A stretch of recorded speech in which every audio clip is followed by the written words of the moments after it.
ఇట్లా పెడతారు కదా ఇది పంపు, నాది పోయించేసుకున్నాక సార్ ఒక్క నిమిషం ఏంటంటే ఆ బంక్ అతను కూడా చెప్తున్నాడు, ఒక అతనికి బండి ఆగిపోయింది సార్ దారిలో, బాటిల్లో పోయకూడదని మాకు రూలు అని చెప్పేసి నా బండిలో ఆ సీట్ కిందకు ఉంటుంది కదా ఖాళీగా, దాంట్లో బాటిల్ పెట్టించి అందులో పోస్తున్నాడు.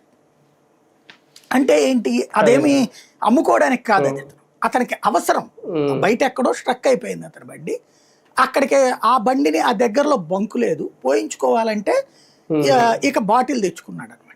ఇక్కడ ఈ సీటు మధ్యలో పెట్టి సీట్లో పెట్టి, అంటే చూసే వాళ్ళకి దాంట్లో పోసినట్టే ఉంటది కదా ఈ వీటిట్లో స్కూటీల్లో వచ్చేటప్పటికి, అట్లా పోసి పెట్టాడు. సరే పోనీ అన్నటువంటిది అనుకుంటాం. ఈ పరిస్థితి నేను అప్పుడే ఒక వీడియో కూడా పోస్ట్ చేశాను, ఇదే తప్పు కరెక్ట్ కాదు ఇది, దీన్ని మానిటరింగ్ చేసుకోండి ఎందుకు జరుగుతున్నదో అన్నటువంటి. పట్టించుకునేవాడు ఎవడు ఉండడు, ఒక నెగిటివ్ కాన్షియస్నెస్, రెండవది అలర్ట్నెస్ ఉండదు, ఒక వ్యతిరేక భావజాలాన్ని సృష్టించుకునే మనస్తత్వాలు ఉన్నప్పుడు వర్కౌట్ కాదు, పట్టించుకోలేదు.